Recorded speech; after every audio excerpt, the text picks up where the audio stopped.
From past to present, Christopher Nolan's career has been spectacular.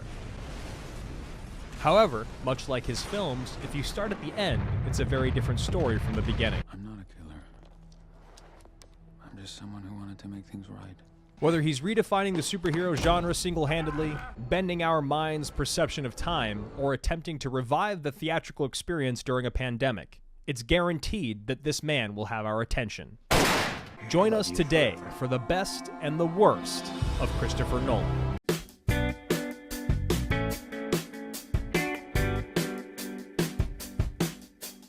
Hey, what's up, everybody? Welcome back to the best and the worst.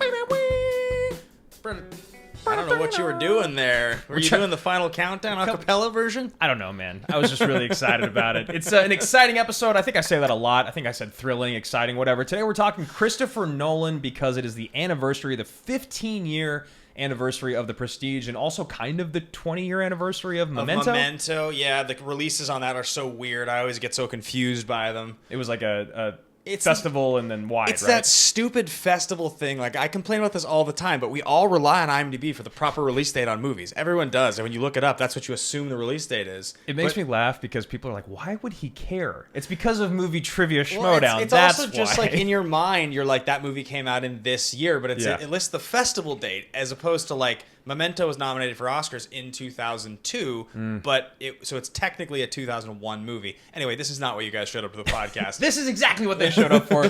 So we'll talk about Memento, obviously, a little bit. I'm cool, man. I'm cool. I'm cool, man. But we'll talk about The Prestige much more in depth. I'm Andrew Ghai. Joining me, as always, is Ben Bateman, and this is The Best and the Worst, the show where we talk about the best and the worst parts of anyone's filmography or martial arts or what have you. And today it's all about Christopher Nolan. And before we get into the conversation, this is a pretty new podcast. We've been doing great. This is our 6th episode. We're getting a lot of traction. How can people support us, man?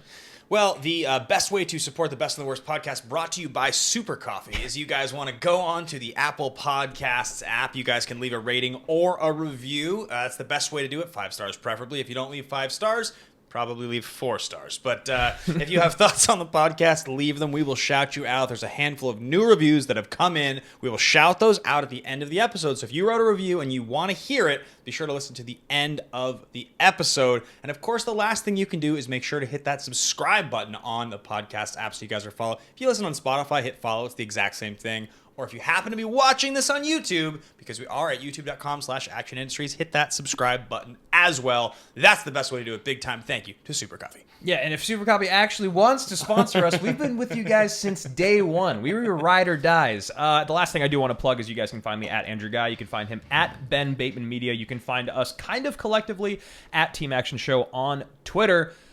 Best and the worst, Christopher Nolan. Let's do this thing. 15 years since The Prestige comes out, or has come out, and we don't need to do that thing that we always do about how old we are. I don't feel old on this one, I'll be honest. I feel young. I feel young and fruitful. You're only as old as you feel, Drew. What is the first thing that you think about when you think The Prestige? You know what it is, dude. The first thing I think about when I think about this movie, there's a few hallmarks of Christopher Nolan's films for me. Mm-hmm. And over all other things about The Prestige, it's just Hugh Jackman yelling. It's legitimately, Tom Cruise is the best runner in the business. How could he not know? Jackman is the best yeller in film history, or at least of the 21st century. He is an incredible yeller. His yelling in this film, his anger, it's just amazing. Like, people think of him yelling as Wolverine as like that's his like turbo yell. Yeah. There's better yelling in this film. Well, okay, so I was gonna say, if you were gonna gauge or rank best and worst of Jackman's yells, that sounds like a sweet episode. There's obviously this movie. Yep. There's Logan. Yep. Or any of the Wolverine iterations that we've seen, like X2, I think he yells a lot in. There's Prisoners that he yells a lot in as well. Magnus Opus right there. And I think you said you saw Reminiscence, and he also yells in that. He does. What is your favorite yell from Jackman? Prisoners? Or is it this movie because it's kind of funny sometimes? It's this one, yeah. There's some great Prisoners moments when he yells at Gyllenhaal to shut the fuck up. Yeah. That's really good. I love that one. But no, for me, it's this one when he's specifically reading the journal and it gets to that moment where he's like, And it's like, it's Bale's voiceover, and he's like, to this day, I still do not know what knot I tied. And he's like, and Jackman's like, how can he not know? How can he not know? It's just absolutely incredible. We've blown out the mic. I know. I'm glad that we adjusted our levels so that we could still blow out the mic. We forgot this was going to be the yelling episode. Should turn it all the way down. One half of me swearing blind that I tied a simple slip knot. The other half convinced that I tied the length for double. I could never know for sure.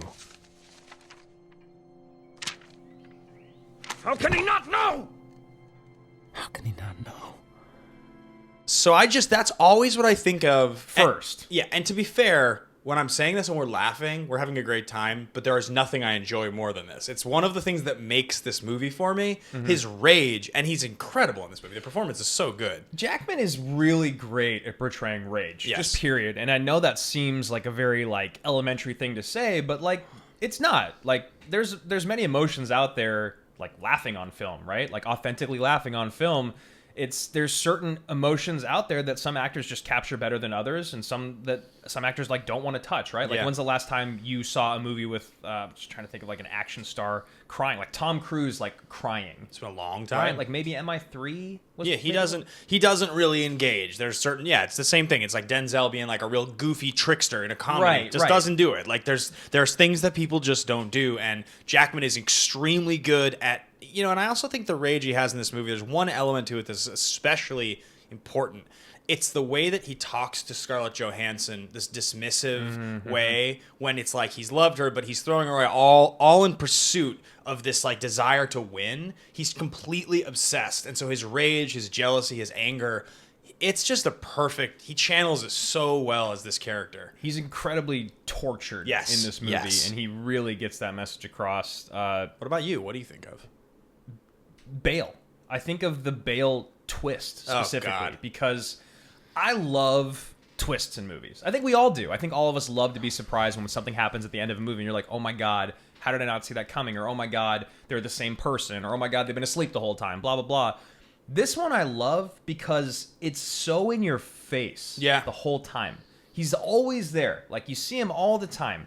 And I actually haven't done this, which is surprising. I feel like I should, is go back and watching every single scene that he is there and pausing it and zooming in on his face. Yeah. To see how much you can actually recognize Bale in there, because it's just great makeup and prosthetics. It's Christian Bale doing it. And I think that the twist is just so perfect because that's not what you're paying attention to the whole movie, right? You're paying attention to how is he doing this trick, or is Hugh Jackman going to figure it out? Or who's betraying it? Whatever. You don't ever think it's just just as simple as twins. Yeah. That's it. It's because of some of the stuff in the reveal at the end, and I guess this brings us to a great question, which is, it's what makes this reveal so effective. Because I will tell you, probably in my lifetime, there's 3 or 4 twists that I can remember in movies that really blew my mind. A lot of people say that when they watched Sixth Sense, they knew. I was young enough, I don't think I caught it. But I mean, to this day, most people will tell you they knew. So I don't think that twist is that brilliant. I think it's a great twist. I think the Fight Club twist is pretty amazing. Yeah. I think I didn't see that coming the first time I watched it. There's a few that really stick out for me. And I have to say, this probably is the most that when I watched this movie and it happened, I remember looking around and thinking, wait a minute, did I miss something? Right. Was there something said about this earlier that I should have caught on to? Or was this movie stupid? Did I buy into something really dumb here? And this movie's not that good, but I missed, because why did nobody tell me this might be the best movie I've ever seen? That was so incredible. What? That twist blew my mind. Yeah, and again, I think it's because there's so much focus on the idea that there is a trick.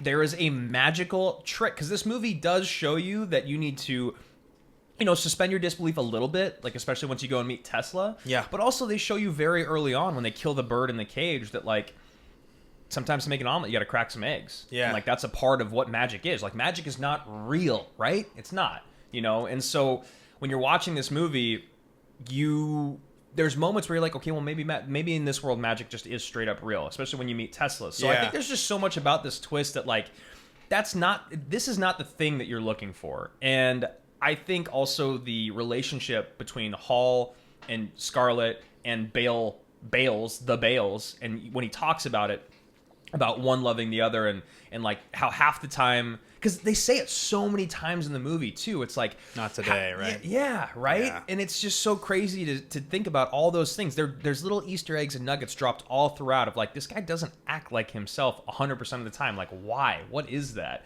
And then even when ScarJo is telling Jackman like, it's a ruse, there's something going on, he has all these prosthetics and teeth, and he's like, no, it's a distraction. Like all that. It's just so goddamn good. And so what you just said a second ago is you said, is this just the best movie I've ever seen, or did I just like drink some Kool-Aid or a stupid pill? And I think after time, 15 years later, this truly is one of the best films you ever seen. But in 2006, I felt like this movie was incredibly overlooked. I mean, I didn't watch it in 2006. I Same. watched it by, once I kind of grew into my love of these two actors a bit more, I went back to watch it. And, the culmination of all those things, I think, with The Dark Knight and all this, I think I really started to realize just how much I liked both guys. They're two of the definitive actors, I think, of kind of our generation. Yeah. And I would say more so now, probably Bale as a dramatic actor. He gets a lot more credit. He's had just a lot more. He's had a lot more acclaim, I think, as a dramatic actor. Yeah. Well, and coming into this moment too, The Illusionist was coming out at the exact same time, and that's Norton. Yeah. And is it Giamatti? Yeah, maybe Beale. That sounds right. So it's like it honestly feels like, if you're talking about the changing of the guard, Yeah. this is a very interesting moment, because coming into this time, it does feel like people were paying a little bit more attention to Giamatti, Beale, and Norton. Yeah. Whereas, like, if you look back on it, it's like Michael Caine, Andy Serkis, Rebecca Hall, Scarlett Johansson, Christopher Nolan, Christian Bale, and obviously Hugh Jackman. Like, how is this the one that was kind of overlooked? Totally, because it's like he's Wolverine. He's already been in a couple of these movies, these X-Men movies, and Bale was literally Batman the previous year. So And we all loved Batman Begins. yeah, so it's really weird that this movie missed the radar. Now, I didn't care about The Illusionist either. I just Same. didn't care about either movie. Yeah, I felt like because they both came out, I didn't want to see either of them. And that's definitely happened numerous times in history, where two space movies or two vampire movies or two whatever movies Two will come out. volcano movies, two disaster movies. Yes, exactly. All incredible. I might catch all. Whenever it's a disaster movie, I'll watch both. But yeah, so, this movie had 2 Oscar noms, cinematography and art direction. But, like you were just saying a second ago, I don't think you and I were really paying attention to Christopher Nolan yet.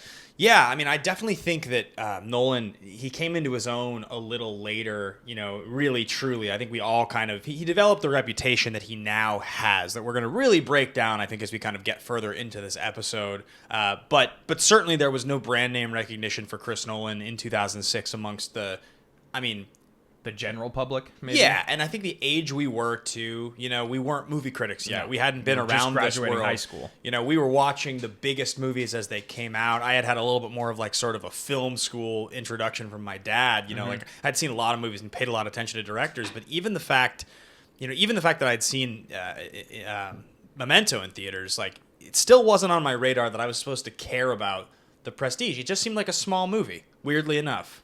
Yeah, because The Prestige is this interesting moment where it feels like Nolan has taken his star power and resume, and he has the financial backing, and he has superstars in a different way than with Insomnia. Because Insomnia was like his big first studio movie. This is after he's done Batman Begins. He's already established himself. And so, talking again about like what was so good about this movie, I think leads us to our thesis statement about Christopher Nolan. Because in our minds, at least, Christopher Nolan has single-handedly elevated blockbuster filmmaking into a high-concept art form, which is really what it felt like watching this movie for the first time. It really did feel like, holy shit, The Prestige, and obviously Batman Begins is something that we're going to talk about in a second, but The Prestige was like, whoa. Like, my mind was 100%. just blown, and I didn't have to, like, reach. I didn't have to be like, okay, well, that doesn't really make sense, but it was good enough. Yeah. It was really just like, these are superstars. This is what was supposed to be a blockbuster movie that ended up making a decent amount of money. But, like, truly, this guy is doing something special with his storytelling and making you as an audience member feel smart when you watch his movies. That's the thing. Is like, we watch so many movies and we talk about structure and writing and motivation. I mean, you're an actor, you know, you literally, you go around and you play characters so that you break this stuff down anyway. But we talk about it so often that, like, for us, when a movie is smart, it makes us feel like, wow, this is on the high end of films I've seen, and I want to talk about this and reference this. When you talk about somebody who doesn't watch a lot of movies and, you know, they see this movie on Netflix and they watch it, the movie completely blows their mind. They're like, that was... wow, I need to watch it again right now to make because I want to see all the moments. I need to go read about it because I feel like there's something I missed. It's a special kind of experience for people that I think don't really watch a lot of movies when they watch a movie like this. That really, you know, you mentioned it makes you feel smart. I think the word high concept is kind of what we would really look for. And it brings us to the thesis statement that, you know, I think you were just referencing a second ago, that Christopher Nolan has single-handedly elevated blockbuster filmmaking into a high concept art form. If you track all the way back to the first blockbuster, Steven Spielberg makes Jaws in 1975. It's the first $100 million movie. And that's the first one. So in our lifetime, we saw the majority of blockbusters in our world. Like, they were recently released before we were born, or they came out in our lifetime. Yeah. And his entire career has been about taking $100 million budgets and injecting crazy storytelling and giving us something that's going to make us think and feel smart. And there's no other director who's got a catalog that even gets close. Yeah, and it's interesting because the other directors that you want to throw into that conversation, especially the newer directors out there, like someone like Denis Villeneuve is someone that I think is really, really smart. Yeah. And he makes really beautiful films, but he doesn't just quite have the catalog yet. Yeah. So you want to go back to a little bit older, right? So there's guys like Kubrick that I think are really, really... I think he did that as well, but I also think that that's like... it's like 2-3 generations ago, you know? And then you talk about Spielberg, and probably James Cameron is maybe the other guy, because you look at Cameron, and while I didn't feel smart walking away from watching like T2 or The Abyss or Avatar, I still recognized that something incredible was happening. They felt incredibly cool. I think, like, you can pick one or two movies out of most of these guys' catalogs. Ridley Scott, you know, you can pick one or two of his movies, and you can say these two had an enormous impact, right? Blade Runner, Alien, or with Cameron. Like, I think the thing with Cameron that stands out is that T2 makes you feel like what you're watching is real. It's real, like, and the effects that he creates for the movie. That's what makes it feel high concept. It's the blending of blockbuster, you know, but it's not... like, the movie The Prestige feels high concept, but it's not a sci-fi... it is kind of. It is kind of a sci-fi movie. But, like, it's not a gigantic epic with, you know, huge, crazy things. It's, yeah, so I do think that he is the most successful director at that, and I don't really think anyone else even gets close. Well, and when you talk about like the reason we say blockbusters is because he's made over $5 billion, like with his film releases, and like at the time that the first billion happened with, I think, was Dark Knight.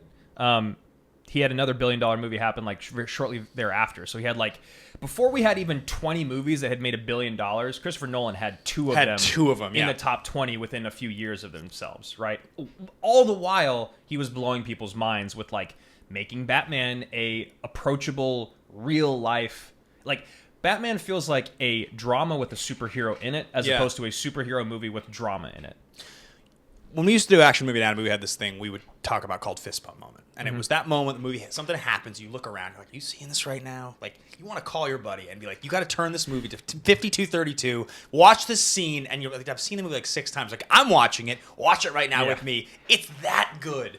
On the rewatch of Prestige, did you have one that was like, God, this is so good? Yeah, I mean, I really do think that at the very end, when Jackman gets shot and kind of recognizes what has happened, I love it because as much as I love Jackman, I want him to get his at the end of that movie. He's just been an asshole to everyone. He's putting his wants over everyone else's needs. He's treated everyone in his life like crap, other than his wife, who's been dead for the whole movie, essentially, right? Like, it's just about him finally getting his, and he like recognizes what has happened in that moment. It's just this beautiful, like, artistic, like, cherry on top for me. It feels like he got what he deserved, and he got to know how he failed right before he dies.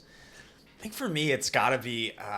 it's another crazy Jackman moment, but I think it's when he shows up to the funeral and he's got the sweet makeup on, because the disguises are incredible. The way they like wear the disguises all throughout the film, he looks so decrepit. He's got like the crazy beard and it's like got gray in it, and his eyes look insane, and he's like, "What knot did you tie, Borden? What knot did you tie?" Yeah. You know, it's like, it's just, you're like, you are so crazy, bro. And every time it happens, I'm just like, this is the movie I signed up for. I love this movie more than anything. That and him playing the drunk. Yeah, The so other character, good. the drunk, is so incredible. It's so good, and I like almost forget about that part because there's so much other great stuff that happens in that movie. But that moment when he's starting to rely on someone else, I mean, it's basically like he's figured it out. Yeah. He really has figured out the trick. He just doesn't realize he has because he thinks he's cheating. Yeah. Right? And then you see like that pride of him standing underneath the stage, and he doesn't gets get the the applause. applause. Yeah, all that is just, it's so good, and it's so real. So Do you think you were unique, Mr. Angel? I have been Caesar. I played Faust. How difficult could it possibly be to play the great Danton? You can go back to being yourself now, Root. For nothing. I'd rather be him for now. I find it, amusing. we kind of talked about who Nolan was at the time of this release just a minute ago, which was just that, like, I wasn't really paying attention to him. Yeah. I love Batman Begins. I actually really like Memento. I'd seen them both. I don't think I'd watched Insomnia yet, but at the end of the day, like, I didn't know that I was a huge Christopher Nolan fan because I think I just didn't. Again, I was graduating high school. I wasn't really paying attention to what directors were directing what movies I liked. Yeah. And so for me at this time, like, I didn't know who the hell Christopher Nolan was really in 2006. I'd heard his name, and if you told me that he directed Batman Begins and Memento, I'd be like, oh my God, I can't wait to see his next movie. Yeah. But I just wasn't there. Yeah, he's a director that I think really, like, the jump from Prestige until what happens after Dark Knight, it's like almost nothing we've ever seen in our lifetime. We probably won't see many we probably won't see many ascensions to the S tier in anything like we saw with him ever. I mean, that 10-year run is just insane. Well, and the level of, like, what he did for a genre that was so well loved with Dark Knight is, like, you can't really describe to people today what that felt like at the time, because now it's just understood the superhero movies are just, like, a legitimate thing. But Yeah. at the time, he legitimized the genre single-handedly with one movie. It was like, how can... Well, I mean, it was even before that, though. Like, obviously, Dark Knight was the moment. Yeah. But, like, even with Batman Begins, it was like putting every other comic book movie director, writer, actor even kind of on blast, being like, it can be better than it has been. Well, we can elevate this. This is where you and I differ, because we've talked about this for years. You've always loved Batman Begins more than me. But this doesn't have to do with you and me.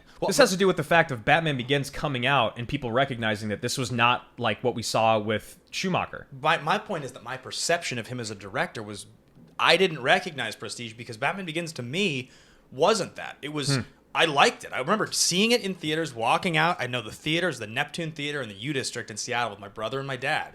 I'd seen all the Batman movies growing up, obviously, just like you. Yeah. And I wanted it to be awesome because I loved Batman, but I was a little older, so I was, like, more willing to dislike a movie. And I think I walked out and I was like, oh yeah, that was a really good movie. I enjoyed that. You know, that was a good Batman movie, right? And then it was like the next day I was kind of on to the next thing. Like, I didn't care. Like, it didn't stand out to me. It wasn't until 3 years later that I was like, oh my God, this man just, like... So then I look back on Begins when I watch it now and I see everything I sort of missed then. Like, I recognize the quality, but I didn't...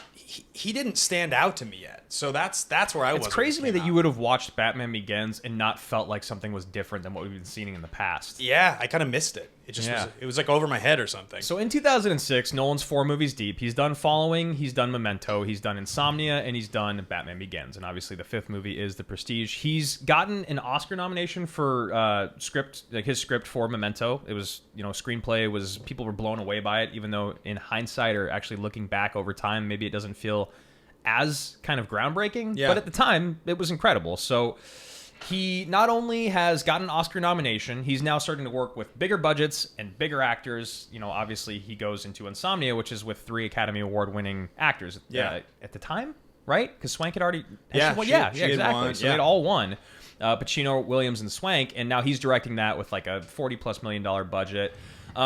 That happens. Batman Begins happens. Around the same time, he's turned down a bunch of projects, which I think is interesting because when you talk about directors on their way up, it was really clear that Christopher Nolan wanted to do his thing and his thing only, right? So he wanted to do like a Howard Hughes movie with Jim Carrey, but he decided not to because he heard about The Aviator happening. So he literally just goes, all right, screw it. I'll just get rid of that script. Yeah. Then there was another movie called The Keys to the Street, which he was interested in doing, but then he said it sounded too much like the movies he'd done in the past. It's funny, the title literally sounds like everything Christopher... The Keys to the Street, right? Yeah. It just sounds like a Christopher Nolan idea. Well, and I think it's also funny because I think when we talk a little bit more about Tenet, it's like, I didn't know he had that big of an issue with kind of repurposing some of the ideas that he had. He just Or repurposes the same ideas almost in every movie. like It's- nonlinear time storytelling is like, I don't know. So I have no idea what The Keys to the Street was about. Yeah.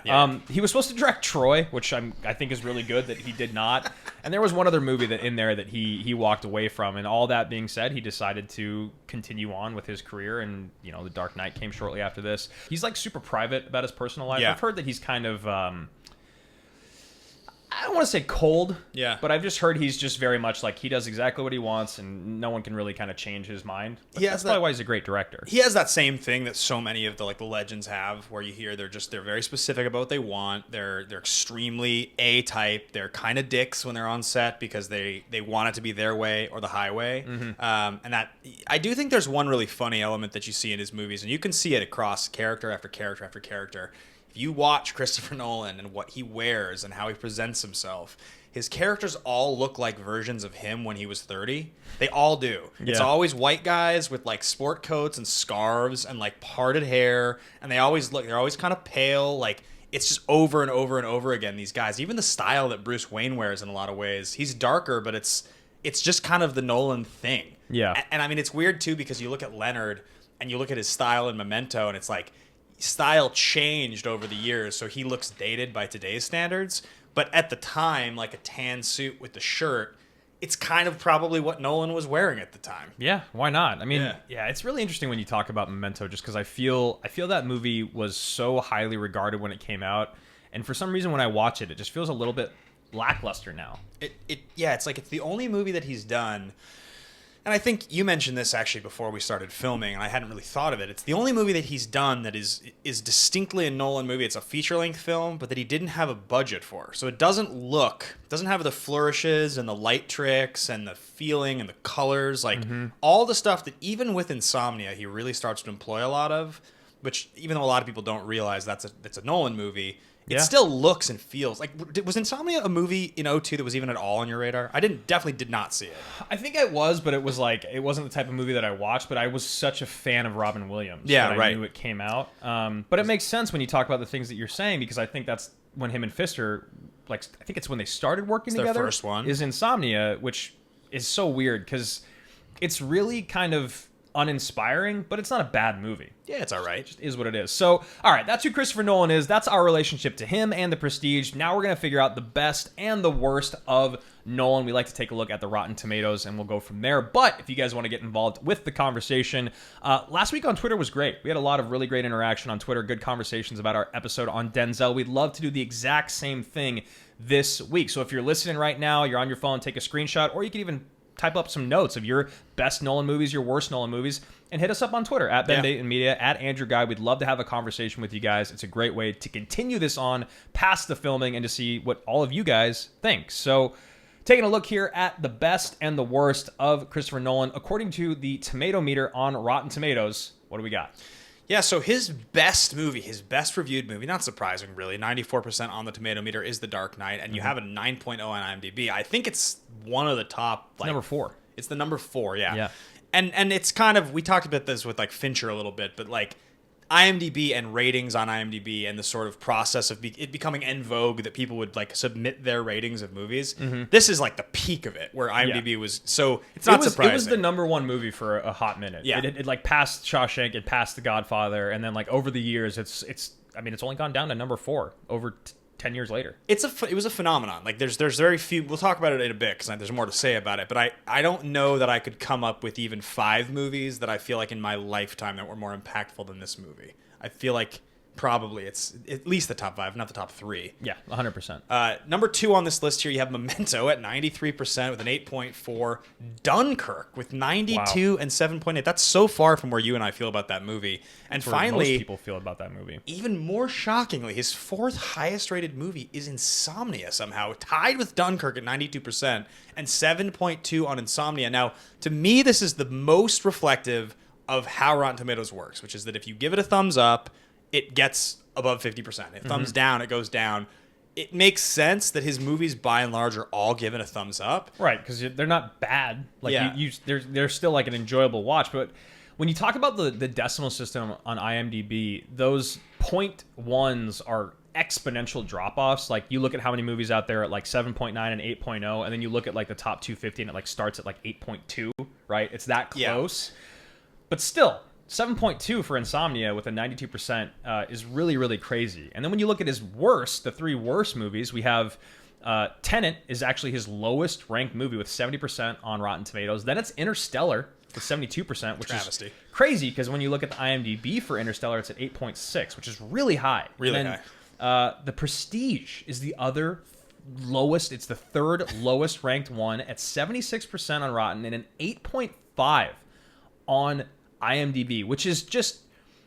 I feel like we've said this the last 2 weeks in a row, but it feels like these are the most astronomically opposing numbers, period.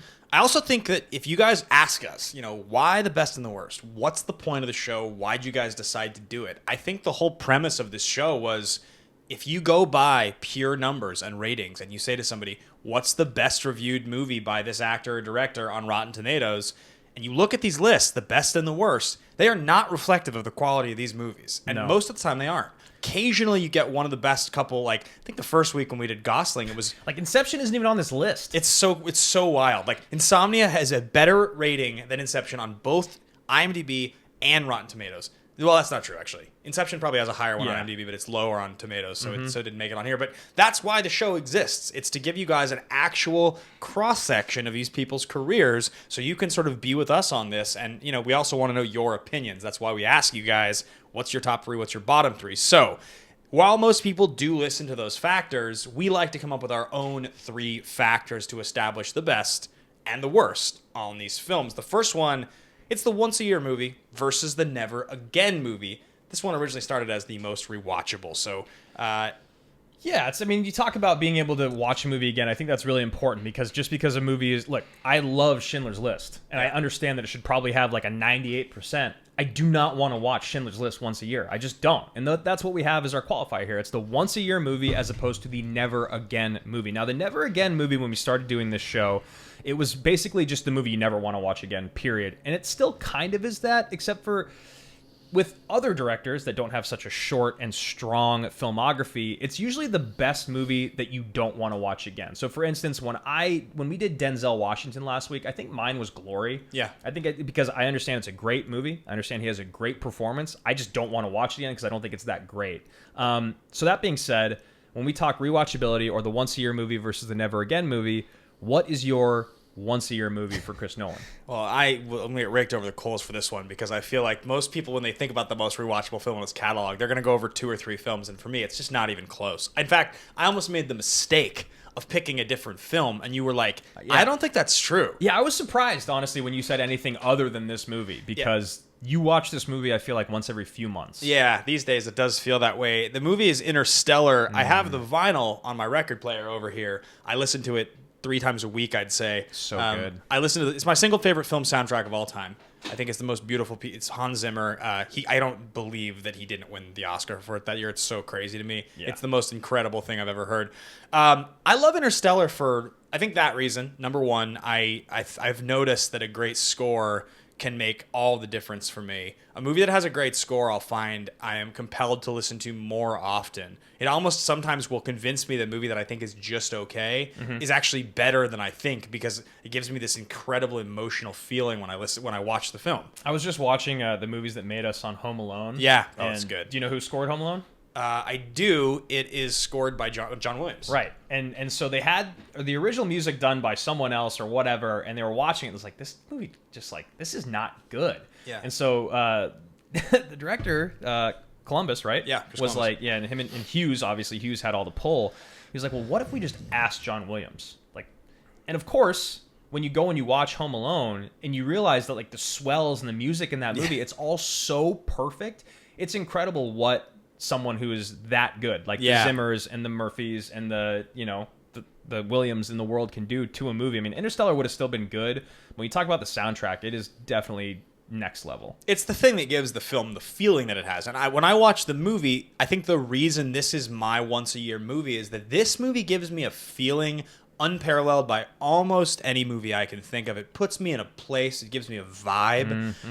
It makes me feel like I'm on a gigantic space journey. Like I'm somehow in It's this. just so epic. Yeah, it's incredibly epic. And so for me, and I love McConaughey, it is Interstellar. It's my once-a-year film. How about you? For me, it's a weird one. Honestly, I feel like this is probably like on the lower end for most people when you talk about Nolan, and probably I feel like maybe one of the most or the least rewatchable for a lot of people. But for me, it's The Dark Knight Rises. Oh, Rises. I love Rises. I think and the reason why is because I feel like Rises is the most intelligent, enjoyable, action-packed of his films that I don't really need to pay that close attention to. It's the one that I always want to throw on in the background. I want to listen to Hardy Be Hardy. I want to pay attention to the airplane heist scene when I want, or I want to look in when Anne Hathaway does something incredible as Catwoman, or some funny moment between Bale and Kane. But like, I don't want to sit down and saddle up for The Dark Knight. Like, Yeah. I feel like once I turn The Dark Knight on, I have to turn everything off so I can pay attention.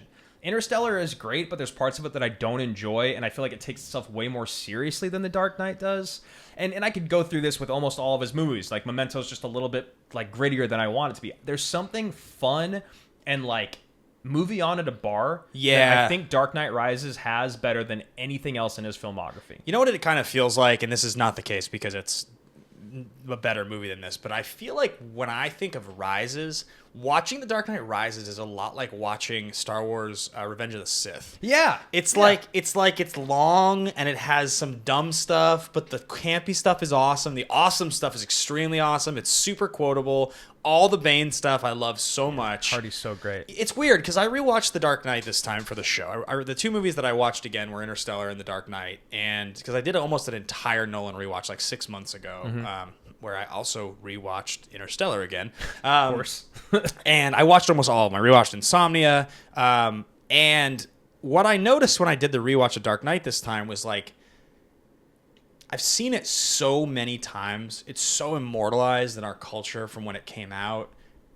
It's almost like I'm too close to it. Like, it was less enjoyable to rewatch on the whole. I even found myself less impressed by the Ledger performance this time through because I think I've just seen it too many times. I've just absorbed it. All the beats, all the moments. It's like it made me feel like he was winking at me so much or something like that. Yeah, and I just really don't love Eckhart. Yeah. I don't he's love the whole worst part. Two-Face and Eckhart part. I think there's way too much time spent on him at the end of the movie, which makes sense because that's like the way the story moves. But that's, again, like, you know, Dark Knight Rises can fall off its wheels a little bit, but that's okay because it was never at a 10. Yeah. It just stays at like an 8.4. Like, okay, You know? if you compare the interrogation scene in Dark Knight, which is a better scene dramatically than Batman versus Bane. In like when he's like, but I wondering what would break first. Yes, Yeah, but I that will one, watch okay. Batman versus Bane over the interrogation scene 10 times out of 10.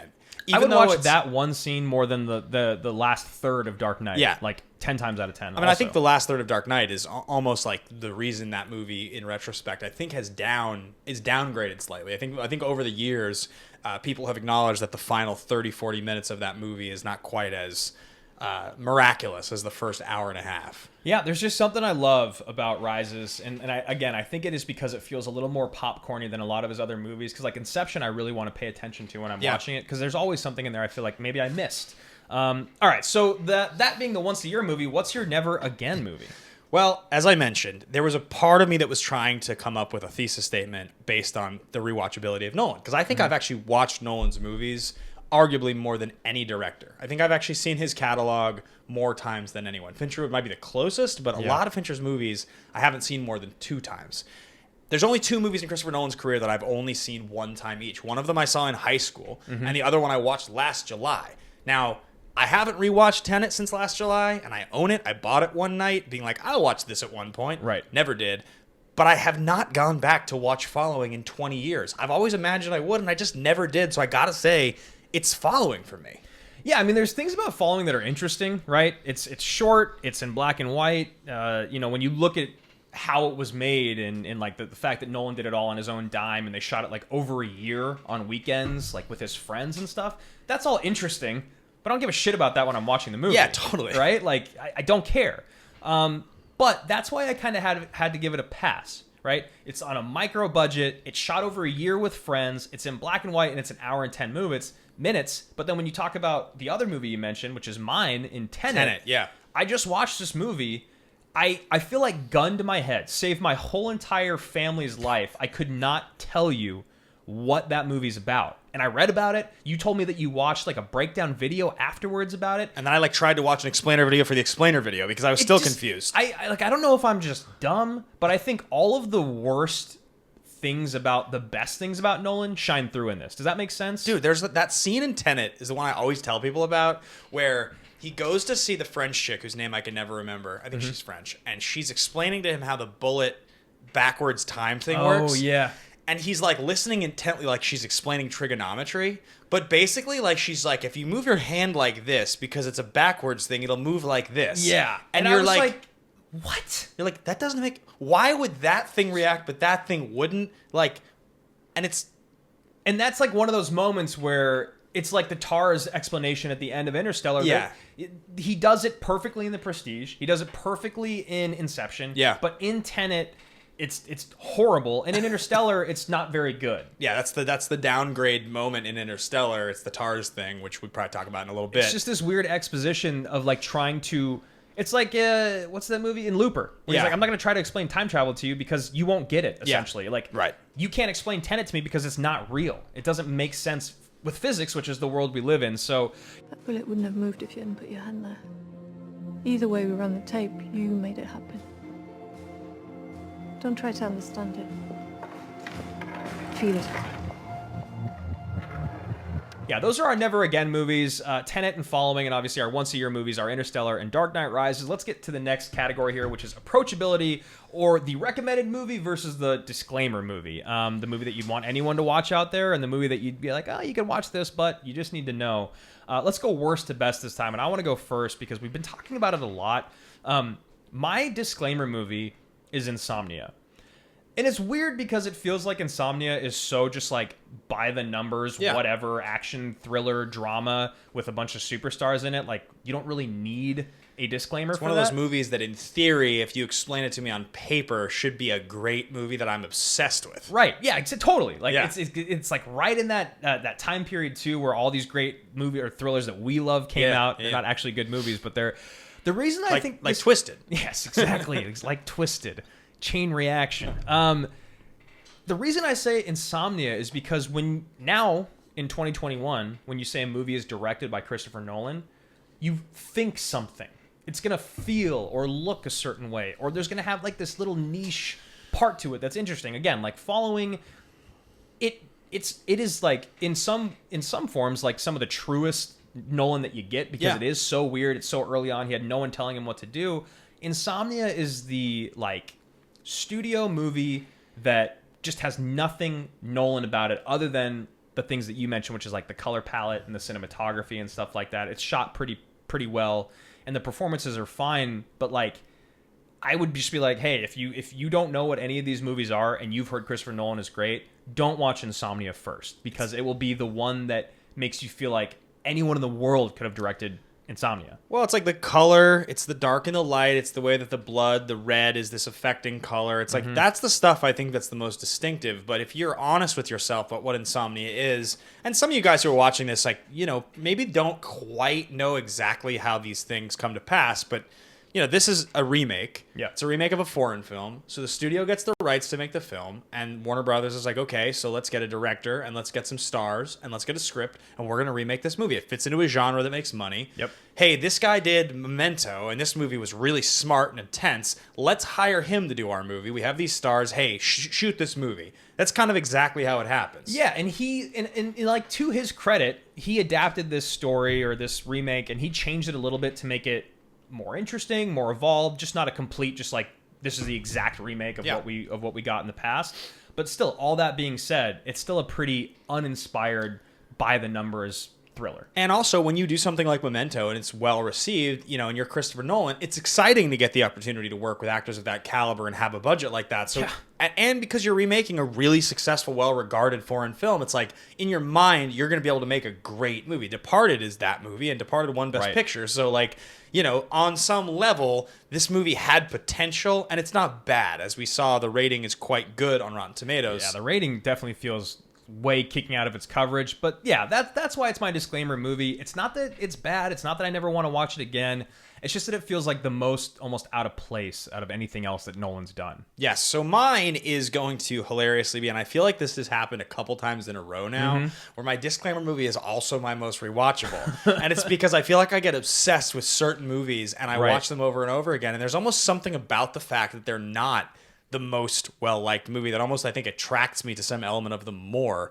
But my choice here is also going to be Interstellar. So why, though? Like, because at the end of the day, like, Interstellar is, like, pretty groundbreaking. It's got great performances. It's beautiful. It's inventive. It's innovative. Like, it's all the things that make you like Nolan. The visual effects are amazing, and it has great stars. But I think the thing about this movie that I find I don't want to recommend it to people because of is it's very long.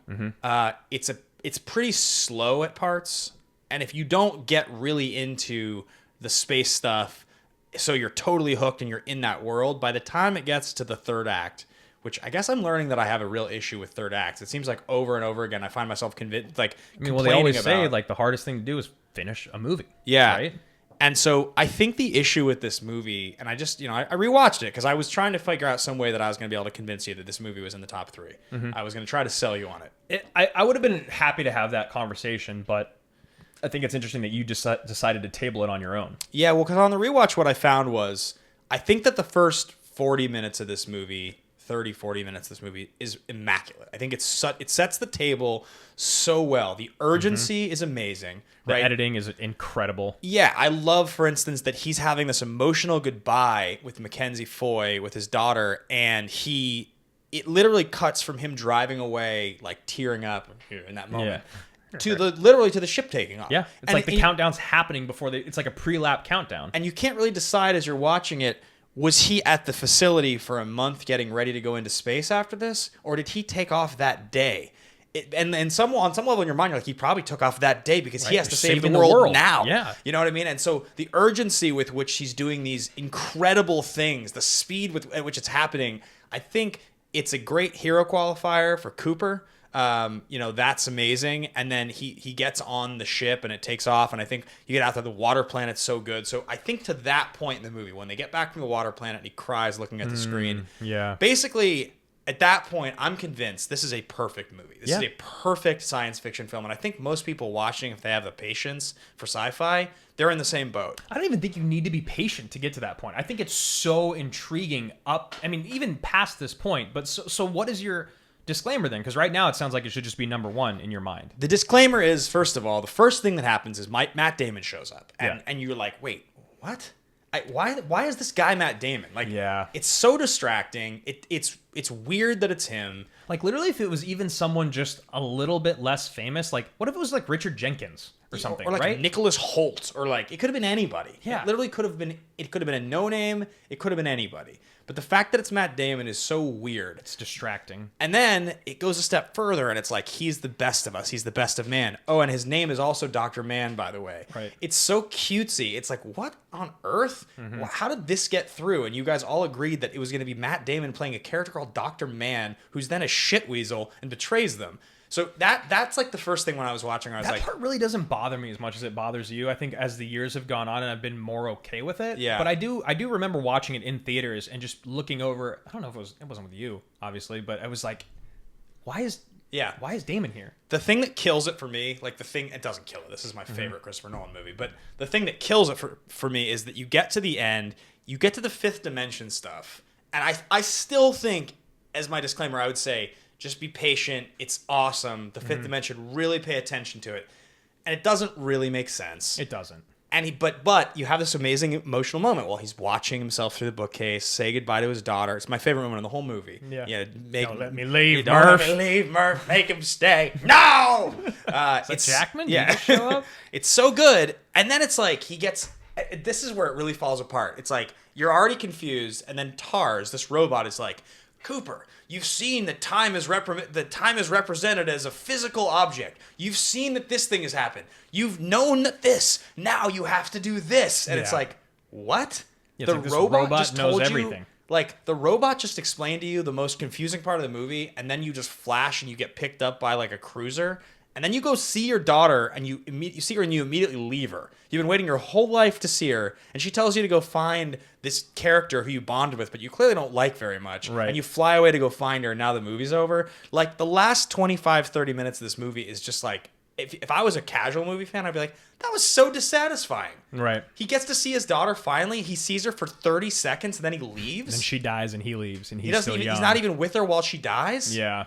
You know? That's why they want to help us, huh? I don't know, but they constructed this three-dimensional space inside their five-dimensional reality to allow you to understand it. Hell, that ain't working. Yes, it is. You've seen that time is represented here as a physical dimension. You have worked out that you can exert a force across space-time. Gravity. Just send a message. Affirmative. So I think the stuff at the end is the disclaimer part that I think a lot of critics, from the moment Matt Damon shows up until that, I think a lot of critics were like, that movie wanted to be 2001 Space Odyssey so bad, and it just like kind of took a little like shit the bed at the end a bit. Speaking of Matt Damon, I know that we're halfway through getting through our kind of ranking here, or at least talking through our rankings for movies. Next week on The Best and the Worst, because The Departed has its 15-year anniversary as 15-year well. anniversary, yeah. We're going to do the best and the worst of Matt Damon in honor of Departed and in honor of The Last Duel. So just a little bit of a plug there in case you guys want to see what we're doing next week. It's going to be the best and the worst of Matt Damon. Let's get back to Christopher Nolan here. We're still halfway through the approachability, or the recommended versus the disclaimer. Our recommended movie, it's the exact same on both sides of it. It's The Prestige. And I think the reason, at least for me, that I picked The Prestige is, while there is, I still think that some of the Tesla stuff is maybe a little bit fantastical. Yeah. And I do think that some people, I mean, like my mother, for instance, I think would maybe have a little bit trouble following what happens in this movie. But I think that's pretty much the same for any of his movies that aren't the Batman films. I do feel like The Prestige, of all of the movies that we've talked about and all the movies that he's done, is the most approachably perfect, like from beginning to end. There's not a lot of holes you can poke in it. There's not a whole lot of like unlinear timeline storytelling in it that you need to follow back and forth. It's just kind of like a great ride to go on. It's his most satisfying movie because it doesn't require much. Yeah. It's not hard sci-fi, right? Inception is hard sci-fi. Interstellar is hard sci-fi.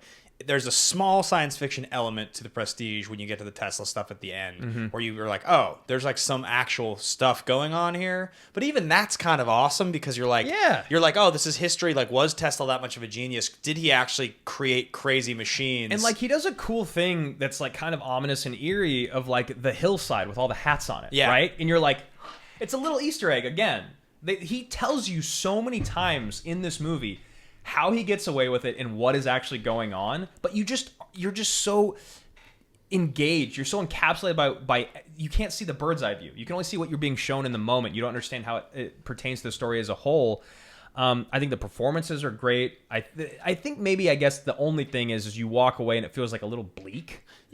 Which I love. Yes, right. It's funny. My dad sometimes will call me nowadays, and he'll say, "Hey, what's a movie I should watch?" Right? This happens a lot. This is kind of the point of this segment. It's like it's the recommended movie. We have friends that ask us all the time, and what I often like to say to people is like, they'll like, "What's good? What should I see that just came out?" And I'll usually be like, "Don't ask me that question because most of what I see is garbage," and like, just ask me about a good movie that you missed because I promise you I'll have a better suggestion for you. And this is one of the movies I always go to because it's so satisfying. And I told my dad to watch this movie and he came back to me and he was like, that movie was absolutely incredible. And then I told him to watch Inception and he watched it. He was like, oh yeah, it was really good. It was a little hard to follow, but it was really good. Yeah, exactly. And it's not even because Inception, I think, is he does the best at trying to explain things that don't make sense. Yeah. Like the fact that I actually understand Inception after watching that movie is like mind-blowing to me and incredible that someone could actually put that to picture and make the app. Like, you talk about feeling smart when you watch a movie. Inception does that better than anything. Whereas like when you watch The Prestige, you're kind of like, oh man, that was awesome. What a great twist. This guy's a genius that made this movie. Whereas when you watch Inception, you get it. You're like, that guy's a genius, and so am I. Well, because once it ends, you don't have to think about much. Once it ends and you get the twist, you're like, oh, wow. I can't believe I missed that great twist. Yes. You don't even really care that it was real magic. It almost is like an irrelevant part of the movie. Mm-hmm. You know what I mean? Yeah. And then again, like I think there's a lot of things in this movie when you talk about like things that the main characters, or mainly Hugh Jackman, is going through. We all can relate to that. We can relate to like not being able to do something that you want to do, or like trying to compare yourself to someone else, or wanting to be the best at something, or maybe having troubles with love, or being distracted. Like all that stuff. It's all very approachable. So that's our recommended movie. The last thing here, other than expectation versus execution, which is something that we use to talk about our top 3 and our bottom 3, is the visibility of the movie. And we figured the best way to do that would be the movie that you lie about having seen. Like, oh yeah, last week it was Malcolm X for Denzel Washington. Oh yeah, I've seen Malcolm X. It's long, right? Like, I don't even remember it that well. Right. Like, have you really? And then there's also the oh yeah movie, which is the movie that you forget about in their filmography. Let's start with the lied about having seen. Yeah, for me, this goes back to what I was saying a few minutes ago. I think, in our lifetime, so let's just say since 1988, how many films really hold the moniker of the like, you just can't really exist. Like it's like The Dark Knight is close to the top of the list, if not the movie. It's sort of impossible to imagine having been alive at that time and not having watched The Dark Knight. So I think it's crazy. It's like you think about movies in our lifetime that have kind of had that moment. It's like, it's funny because James Cameron has 2 of them. Yeah. With Avatar and Titanic. Yep. Maybe Spielberg with maybe Saving Private Ryan. Yeah, I don't think so. so. But it's like not quite the same. But The Dark Knight is definitely one where it's like that was a moment in film history. I think Spielberg's were like he dominated the 70s and 80s with him. I think like Jaws was that movie. I think E.T. is that movie. Right, but we're talking 88 forward. Yeah. So I think in his day he was that guy, but I think in our lifetime, it's really Dark Knight is close to the top of the list. There's not many I can think of that would rival it. It's like a Star Wars level movie for its moment. Yeah. I mean, it changed everything, right? You expand the Best Picture category. You give Heath a an Oscar for a superhero or a supervillain. It's funny because there's only, I think, 2 movies that go into this conversation. I think it is Inception and Dark Knight. And the only reason I went with Inception instead of Dark Knight is because there's still people out there, even after all this time, even after the entire MCU and the extended MCU and the DCEU and the Nolan Batman trilogy, where they go, I don't like superhero movies. And that's the only reason I said Inception over it, because Inception was the thing that happened afterwards that blew everyone's mind, that was still like, okay, so this guy can do things other than just superhero movies. And I felt like, when you look at like the spinning hallways and you look at the fact that it has Leonardo DiCaprio in it and Tom Hardy on his way up and JGL Joseph Gordon-Levitt, if you guys don't know who I'm talking about, Joseph Gordon-Levitt, when he was really having a moment, like there's so much about Inception that feels like that is really the best that Christopher Nolan has ever been. But Dark Knight does still feel more substantial just because it's Batman. It's a superhero movie. Heath Ledger died and won an Oscar. Yeah, it's a moment in time movie, but it is interesting to think that The Dark Knight is the best representation ever told of Batman, while Inception's a fully unique script. Yeah. Like, and it's one thing we have to commend Nolan for in his career is like, God, the supporting cast year after year after year in his movies. You mentioned the ones you mentioned, but it's like, it's like Rutger Hauer's in there, Cillian Murphy, Elliot Page, just the cast is just through the roof in terms of quality. Oh God, it's so good. And Watanabe. So like, it's just like a mind blowing cast. And I do remember similarly at the time, because we talked about this offline, but like, if you were to give the championship belt to a director, where this is the best working director right now, most directors don't even get to be that person for a year, let alone 2 or 3. Yeah. And I think Christopher Nolan got to live as that guy 2008, 2009, 2010. I would really say he was that guy until Rises came out. Yeah. He got to live in that world for 4 years. Well, and I also wonder what it was like if you were older when The Prestige came out. Like, did you start paying really close attention after Batman Begins? And it was just like stunner after stunner after stunner. Yeah.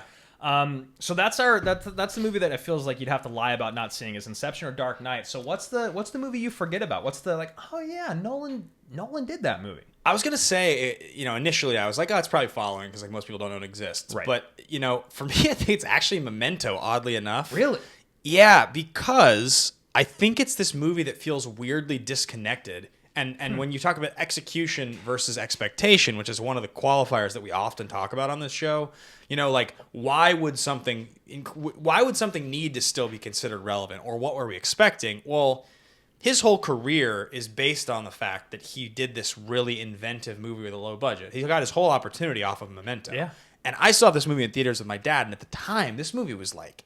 This was mind-blowing. Mind-blowing. He literally It felt like the same level of reveal as Fight Club. Yeah, it was a massive movie, right? It launched his career in very much the same way that, like, Seven made David Fincher, like, a thing. And, you know, I just feel like today when you talk about Christopher Nolan to a younger person, there's 3 or 4 movies that come up that are important movies. And, you know, it's like probably Dark Knight, definitely Inception, probably... you know, maybe like Tenet because it's the most latest movie. Yeah. And it was like a whole debacle. But like, you know, there's 3 or 4 movies, but it's almost like the time has passed on Memento. It doesn't... Guy Pearce isn't that famous, you know? And to the point that when that movie came out and I saw it in a theater, I was so young, I associated movies with actors, not directors at the time. So what, did Carrie-Anne Moss stand out to you because of The Matrix? Yeah, I mean, really, I watched the movie and that was a Guy Pearce movie. Yeah, it was a Guy Pearce movie, and you know, I was watching his career, and then, but now he's not that famous anymore. Guy Pearce is still in stuff, but he doesn't feel like a movie star. Yeah, I mean, you have Carrie-Anne Moss and Pantoliano coming off of The Matrix, so it's like they're pretty famous. But I even remember watching this movie at the time, being like, "Oh wow, these are the people that are in this movie. Those are the actors that he chose. There's no like true A-list star." It's tough because, you know, you talk about the impact it had when we first watched it, and it's clearly a brilliant movie. And he does a really good job of his thing in that movie. It's just like showing you 3 steps ahead and then going back and showing the memories that happened right before that. But yeah, I do feel like it's going to be one of the ones that just gets forgotten. Like if you've never heard of Christopher Nolan before and people are like, you need to watch these movies. Yeah. You're probably going to watch the entire Dark Knight trilogy. And you're probably going to watch Inception, and then I guess maybe Interstellar. I guess maybe if you're talking to the right person, they go, you have to watch Memento because it's what started his career. But otherwise, it's like those other ones are so much more monumental and impactful and have kind of stood the test of time already. They're like bombastic movies that he did in the second half of his career. It's very similar, actually, to Neil Jordan getting the Best Picture nomination for The Crying Game in 1992, and that movie having this twist that everybody talked about. It was this huge, big deal in 1992. Right. And Neil Jordan did a few movies in the 90s, none of which were that good, none of which made that much of an impact, to the point that now you literally think about his career and it's like, The Crying Game got nominated for Best Picture? What the hell is that movie? In 5 more years, 10 more years, I don't even know if The Crying Game will even ever get talked about again. Like, you know what I mean? Like, and that's 1992. It's almost 10 years older than this movie, so it makes sense that it's faded more. But I remember growing up and hearing about The Crying Game all the time. Fight Club. Oh, that's a twist on the level of The Crying Game is what I remember hearing from people. I didn't even know the twist in The Crying Game. Oh, right. Yeah, that's that. Sorry, guys. Yeah. Spoiler alert.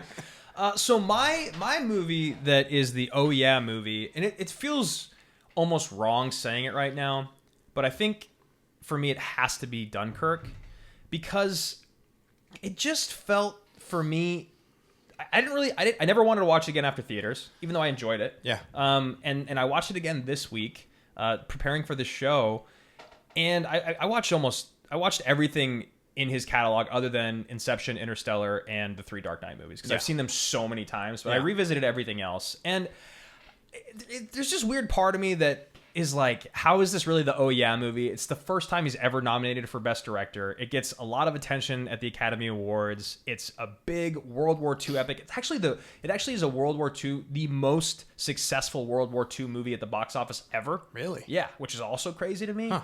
But for some reason, when I go back, and this conversation felt like a 20 years from now conversation. Yeah.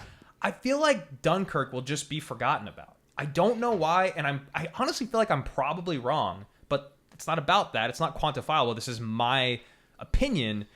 And for me, I think when I'm, 20 years from now, when I'm in my 50s, and you talk to me about Christopher Nolan, I'll probably like, oh yeah, and he did Dunkirk. Like that's how I feel like I'll talk about it. I'll be like, oh yeah, Tenet was a pile of shit. Yeah. Even though everyone thought it was gonna be incredible, and it came out during the pandemic, which we were all waiting for, and then obviously the Batman movies and Interstellar, all those.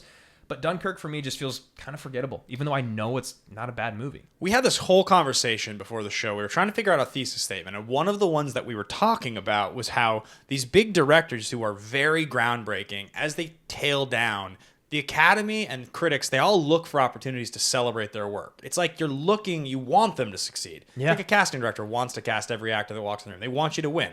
Well, critics and the Academy, they want the legendary directors to have hits. And you can see this time and time again with whether it's like, Coppola getting all these Best Picture nominations for The Godfather Part 3. The movie's a piece of garbage for the most part. Right. Or you look at Mank for Fincher, and it's like, nobody even, half the people I know in my life don't even know that movie exists, and it got 9 Academy Award nominations. So crazy. So you talk about, Dunkirk, and it's like, it got all this attention at the time, but there's nothing about that movie. There's no charisma. Like you're not gonna give him the Best Director nomination for Dark Knight, Inception, Interstellar, but you're gonna do it for Dunkirk? Yeah, and it's almost like, oh, well, he made a movie that's not sci-fi. It's about World War II, so now you get to acknowledge his movie. It's like the definition of the Academy just being so old. Yeah. So old and so out of touch. So now you guys have heard our opinion on the 3 categories. We still have to talk about expectation versus execution once we get into the actual rankings. This is what we're about to do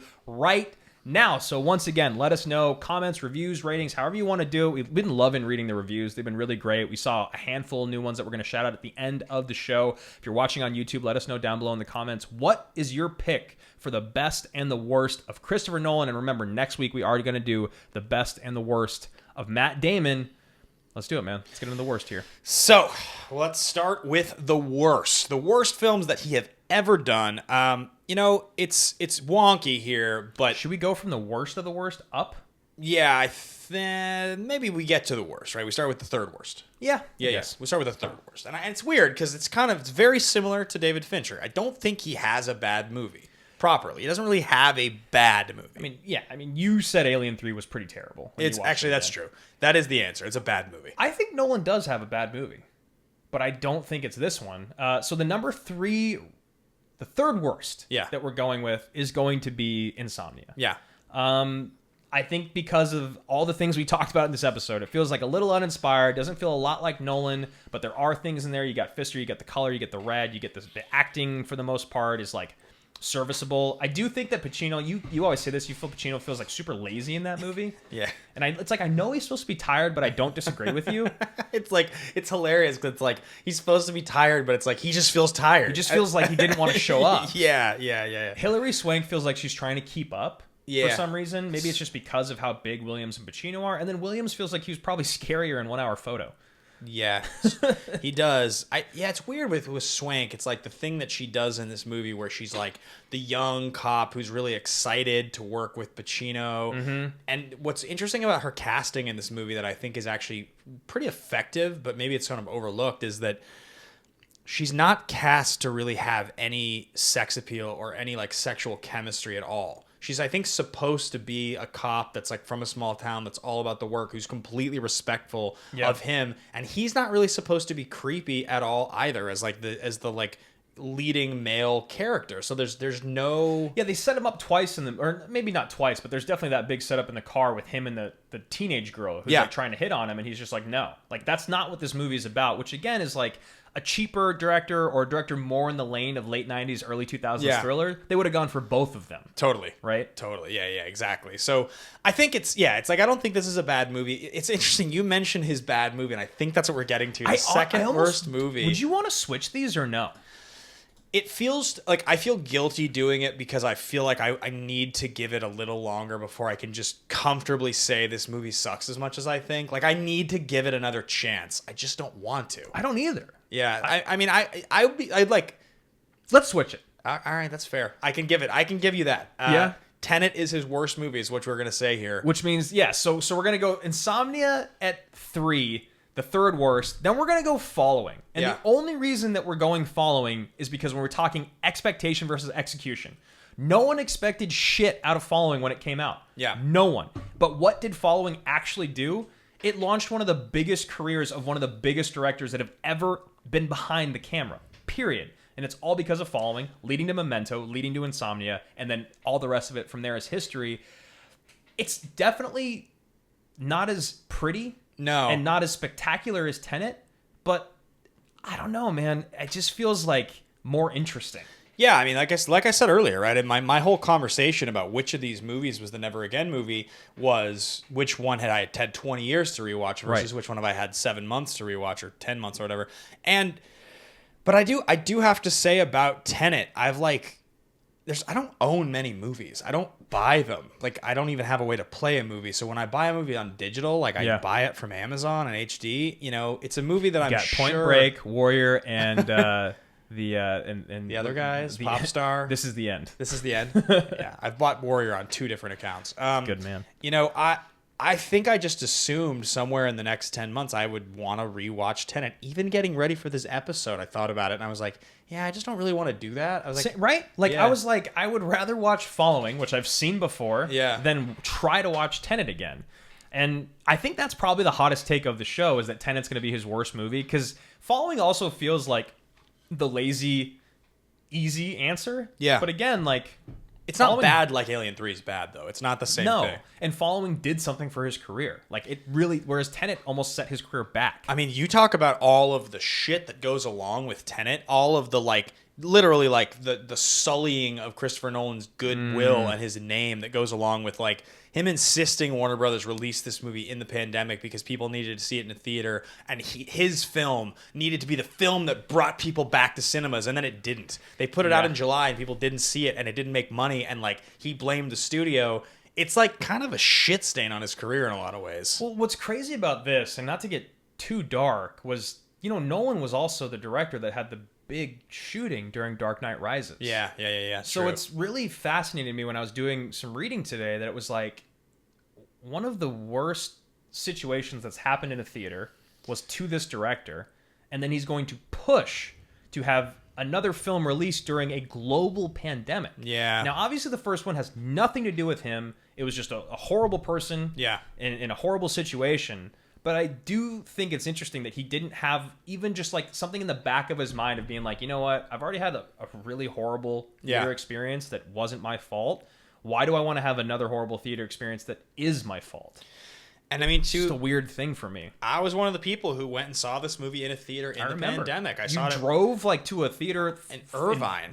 Far away. I drove 50 minutes south. I watched it at 11 p.m. on a Sunday night. I was so excited to see it in a theater. It was IMAX. It was an enormous theater. There was like 17 people in the theater. Yeah. There was no one within 50 yards of me. You hadn't been to a movie in so long. Yeah, that's an exaggeration. 50 feet. But yeah, I had not been to a movie in so long, and I remember it was so late, and I even dozed a little bit in the third act for like 5 or 10 minutes. I just remember afterwards being like, I mean, I couldn't have been asleep for longer than 3 or 4 minutes. How did I miss so much of this movie? What the hell did I miss?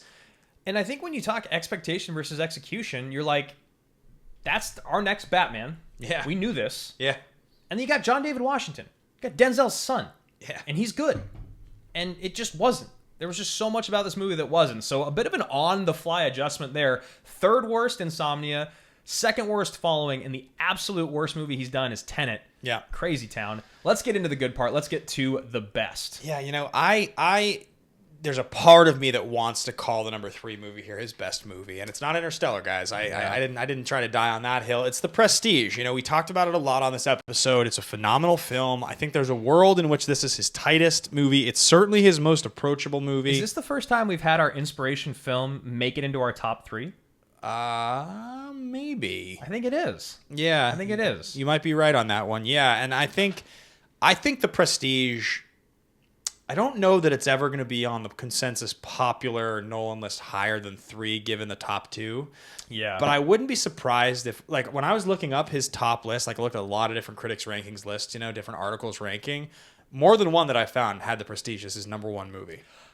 Again, like you talk about approachability, rewatchability, and visibility. The only place that this movie struggles, I think, is visibility. Yeah. When you talk about approachability, like you said, your dad loved it. My girlfriend, one night, she was like, "What? You know, we should watch a movie." I was like, "Oh, you've never seen The Prestige? We should watch that." She fucking loved it. Yeah. How can you not? It's so much easier to follow, I think, than a lot of his other movies that isn't a superhero movie. And it's got great acting, an incredible cast. When you talk about, you talk about some of the best ensemble cast, period. Nolan's got that to a T. I don't know. I think literally the only reason it's not number one is just because of visibility. And I think it's just the quality of the other two movies, like in their respective genres, Innovativeness, the impact. Yeah, we're gonna talk about it in a second. I do think I imagine with The Prestige. So the question I would ask is, these two actors, Jackman and Bale, have been two of the most impactful actors of our generation. Is The Prestige a top 3 performance for either of them? I don't think it is for Bale. I think Bale's got tough, too many. Man. Yeah, he's got too many. He's literally become the most successful leading man / character actor ever. He's like able to do both things all the time in a way that like almost no one. It's like De Niro's one of the only guys. I'm just gonna lead movies forever, and then I'm gonna win the Oscar for being a supporting role, right? Like he could just do it. I don't think so. I don't think it's actually anyone's best performance. Maybe that's why. Is it It might be Jackman's top 3. It's a good one from him. Yeah. Feels like it's maybe Jackman's top 3 because it's like and honestly, it could be because of his duo. Yeah. Right. Like you get that goofy, weird side to him. The funny part. So you see that he can do comedy, but then you get him at his darkest and most depraved for most of this movie. Yeah. So yeah, maybe it is a top 3 for Jackman. Yeah, so I think that it stands out there as the number 3. Now, the 2 versus 1 here is a big one, and there are some people, many people, I'm sure, watching and listening to this that are going to hear what we say here, and they're going to say, "You guys are nuts. You guys are absolutely crazy." But we talked a lot about why Dark Knight isn't his best movie earlier in the show today, and I don't care how much has changed because of Dark Knight. You get the posthumous Oscar, which was completely deserved in my opinion. I thought he did an incredible job. Amazing. I think that this elevated comic book movies to the next level. It put it in the next stratosphere. But it's been a long time since it came out, and you and I really kind of detest the last third of this movie. Yeah, and also something that I think a lot of nerds don't remember, and they choose to forget, is that this and Iron Man came out the same year. Mm-hmm. So the biggest explosion of superhero films that has happened is the MCU, and that's a result of the MCU, not the Dark Knight. DC, on some level, did these movies and then tried to duplicate the style of these movies with dark films, and it didn't work, and their universe crumbled because of it. So this is innovative, and it's incredible, and it's an amazing movie, but it didn't change superhero films on its own. Like, Iron Man also had a huge impact, and the MCU took off because of Iron Man, not because of The Dark Knight. And you couldn't have had Iron Man without having Batman Begins and The Dark Knight. Yeah. But still, when you talk about The Dark Knight, I think if you're talking strictly about enjoying a movie, I shouldn't want to turn off your movie in the last bit. Right? That's when everything should kind of come together. Like, you don't want to turn off The Prestige as it's ending. No. You don't want to turn off Inception as it's ending. You don't want to even turn off Memento as it's ending. You want to know what the hell happens at the end of Insomnia. All of those things. But The Dark Knight, obviously you want to know. But, like, I happily will watch the first 2/3 of that movie and then just turn it off. I just feel like it just didn't happen. I always feel like I want to turn it off when they get on the boats. I feel like when the ferries happen is where the movie loses me. It's like the stuff at the end with the Joker, and some of this is, you have to forgive the fact that Heath had passed, so like they had to edit together the very ending the way they had it. You can even feel it at the end. Some of that stuff at the end is anticlimactic, but the stuff in the building, like the stuff on the boats, that's and then obviously the Two-Face stuff. That's the stuff to me that is the weakest in this movie. Mm-hmm. Everything at the beginning, the introduction of the Joker, all the stuff at the party, the score. I mean, just for God's sakes, the first 10 minutes of this movie. The semi-flipping. There's so much about this movie that is perfect. Yeah. But we're talking about Christopher Nolan here, right? When you talk about Spielberg, Nolan, Fincher, Cameron, there's going to be the top 3 is going to be 3 excellent films.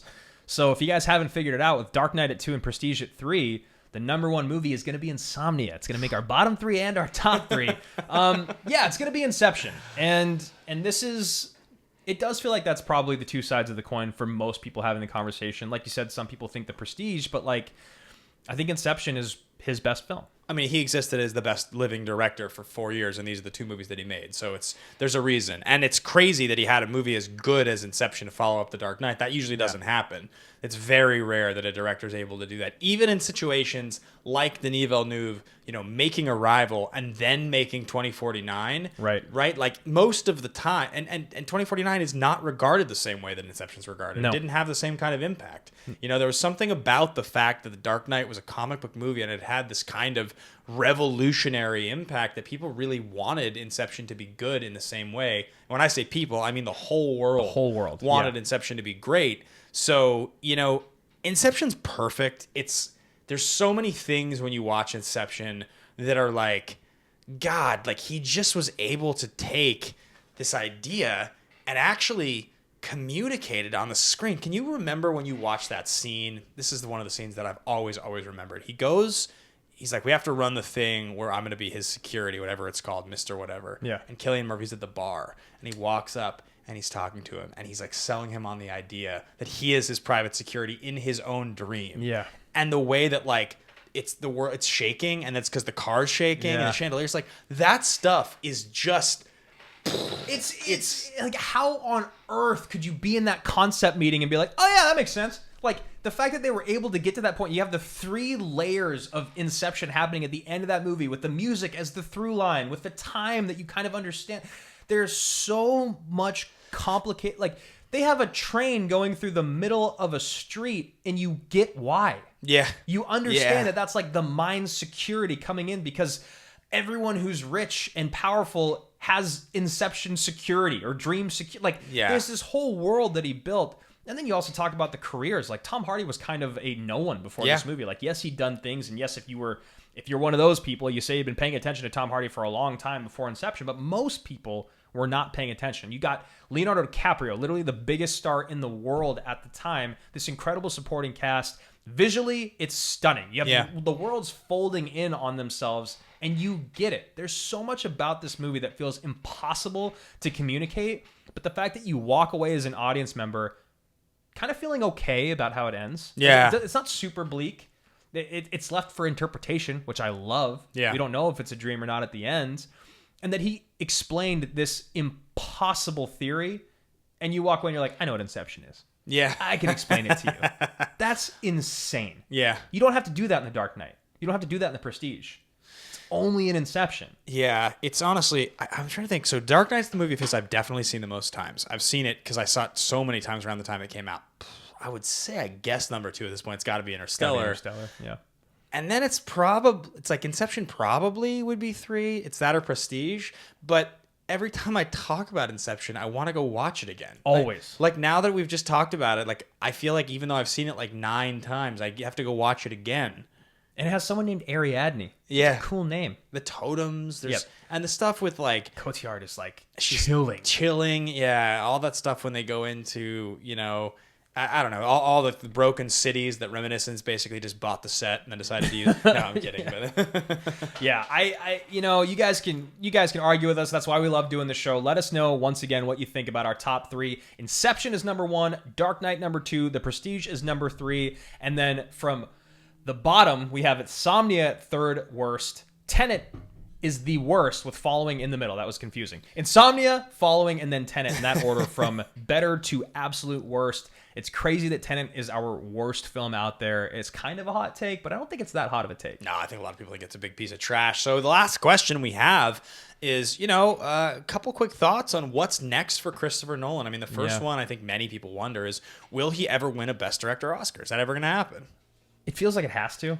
I was going to say the opposite. I feel really? Like no. You think his moment's already passed? I just don't think he's going to make a movie of high enough quality and the caliber that the Academy wants while he's still in his prime as a director, because in a lot of ways, I think he's already peaked. I think the ideas that he makes movies with, you can see the issues in Tenet. Mm-hmm. That's what happens when you say, make the movie you want to make your way. And, you know, he gets to coast a little bit on the success of having a massive IP in the Batman movies to prop up some parts of his career. But, you know, like Interstellar is considered a big bloated bomb for a lot of people, and Dunkirk is not liked by a lot of movie fans. It's kind of his best shot. I just don't know. You know, his next movie is Oppenheimer starring Cillian Murphy, right? And this feels like a real chance for him to kind of reignite the flame, because if I'm speaking 100% earnestly, it does feel like the shine has kind of worn just a bit from Christopher Nolan. Oh yeah. When you talk about Dunkirk, you talk about Tenet. Oppenheimer feels like something that has to be, he can't really, at least it doesn't feel like he could play too much with time dancing, right? That definitely has been his crutch for so many movies. Like, is he going to keep leaning into that? And this isn't like a World War II epic, but it is about something that has happened. Yeah. It is about a person specifically. So maybe the fact that that kind of keeps him on the rails or on track would make it, maybe the best parts of Dunkirk and the best parts of something more linear, like The Prestige, right? Yeah. Maybe that's what happens next here. I hope that it's really good, because I do feel like if Oppenheimer is kind of a flop or kind of just like whatever, then I really worry a little bit about like what happens in the next 10 years for Nolan. I'll be bummed. I mean, if Mank to me is a big disappointment for Fincher, and if I feel like, and I feel that way about Tenet, and if I feel like I get a movie of similar level to that again from him, I'm just gonna be bummed. I mean, more than any, like, we ask the question all the time, buy or sell. I guess that's a really interesting one. Me saying that I think he's peaked already, I guess kind of means that I'd sell. I mean, would you? I think it's impossible to pass on Chris Nolan, just because he's still, like, this dude will still get like hundreds of millions of dollars for another decade, even if this movie does suck.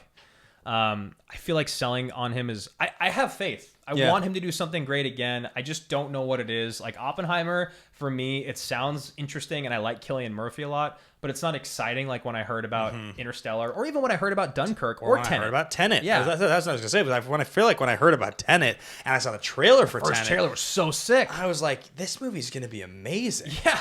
God, maybe, are we wrong about Tenet? I don't think we are. I've never heard anyone say something positive about that movie. I really haven't. I like, even now thinking about it, I'm just like, why is that movie so bad? Maybe I missed something. I have to watch it again. But then when you watch it, you're like, this movie doesn't make any goddamn sense. Yeah. So I don't know. Do you think that he kind of moves away from this non-linear storytelling? Do you think he kind of leans back into the, Inception is the best of the non-linear, right? Yeah. Interstellar is like a step down. The Prestige is like the best, kind of just like straightforward, it feels like. Yeah. Do you think does he know how to not play with time? It's weird, because like Dunkirk is sort of like the movie that you would expect he wouldn't, but it's because it's like a World War II thing, right. But then he does anyway. He has like the three stories converging. I have a feeling that Oppenheimer, given the importance of the event and the fact that the creation of an atomic bomb, but then the use of an atomic bomb is such a bombastic, huge event.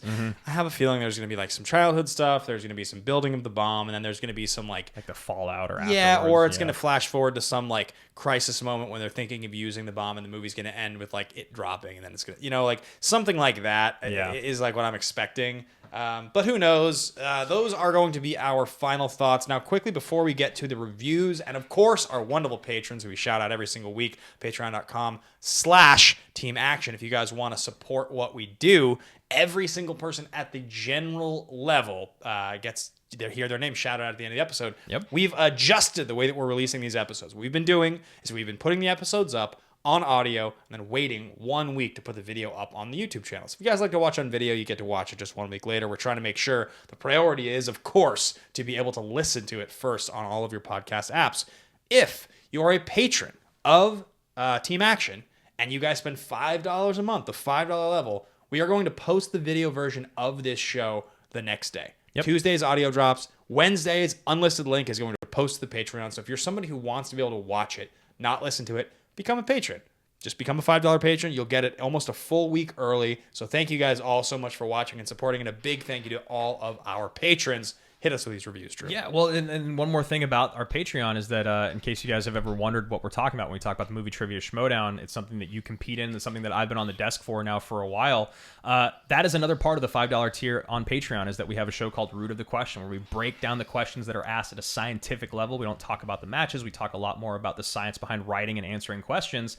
That is also only available on Patreon at the $5 level. Now to talk about these reviews, we found a few of them hiding somewhere out in the nether space of the internet. From DB Suds, Joe Said is happy. We got 3 Days of Jane and Sean Smith with incredible 5-star reviews from all of you guys. Big time salute. Thank you so much for supporting the best and the worst. Join us next week for the best and the worst of Matt Damon celebrating The Departed, or The Last Duel. I hear The Last Duel is really good. We're going to watch it the day before we tape, and we'll be talking about that on the episode. Is there anything else that we want to talk about? No, I think that about does it, guys. Thank you so much for watching the episode, and we will see you next time. Bye. All right, a big time shout out to our generals in our Patreon. Patreon.com/Team Action is the best way to support us in what we're doing. And this is also a great place to get in on the conversation. Before we tape these episodes, we talk to our generals in the Action Army about their ideas of what makes a great martial artist, what makes a great Ryan Gosling film, and next week, what makes the best or the worst David Fincher film. And we'll start with Call Sign Kilmer, Quiz Show, Ripper, Demon King, Excalibur, Caddyshack, The Chosen One, Public Enemy #1, Kaiju, ACP, Freedom, Robin, Kimura, Moses, Galactus, Bartab, Party J, Congo, The Gray, Phantom, Deja Vu, 24601. Call sign hashtag Ladies Night, Ladies Minute, JFTB, Wonderland, Quinn, Brosnan, Desperado, Outback, Da Vinci, The Slap, Entrapment, Stamos, Dante's Peak, Director, Top Gun, and Gundam, plus all of our past generals. A big time salute to you guys, and thank you so much for supporting the best and the worst. See you guys next week.